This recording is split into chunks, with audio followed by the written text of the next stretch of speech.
മദ്യവിൽപ്പനയിൽ record നേട്ടവുമായി beverages corporation 10 ദിവസത്തിനിടെ നടന്നത് 826.38 കോടിയുടെ കച്ചവടമാണ്. സംസ്ഥാനത്ത് ഏറ്റവും കൂടുതൽ മദ്യം വിറ്റത് കൊല്ലം ജില്ലയിലാണ്.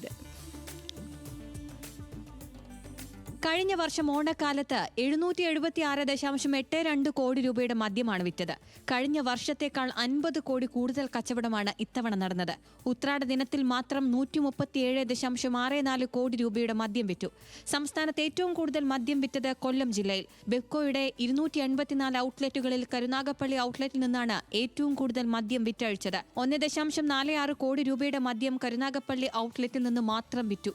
സംസ്ഥാനത്ത് 6 ഔട്ട്ലെറ്റുകൾ 1 കോടി രൂപയ്ക്ക് മുകളിൽ മദ്യം വിറ്റു. കൊല്ലം കാവനാട് 1.24 കോടി, മലപ്പുറം എടപ്പാളിൽ 1.11 കോടി, ചാലക്കുടിയിൽ 1.7 കോടി, ഇരിങ്ങാലക്കുടയിൽ 1.3 കോടിയുടെ മദ്യവുമാണ് 10 ദിവസം കൊണ്ട് വിൽപ്പന നടന്നത്. സൂപ്പർ പ്രീമിയം ഷോപ്പുകളിലും റെക്കോർഡ് വിൽപ്പന നടന്നു. ബെവ്കോയിലെ 4000-ഓളം വരുന്ന ജീവനക്കാർക്കും ഇത്തവണ റെക്കോർഡ് ബോണസാണ് നൽകിയത്. സ്ഥിരം ജീവനക്കാർക്ക് 1,02,500 രൂപയാണ് ബോണസ്. കഴിഞ്ഞ വർഷം 95,000 രൂപയായിരുന്നു ബോണസ്.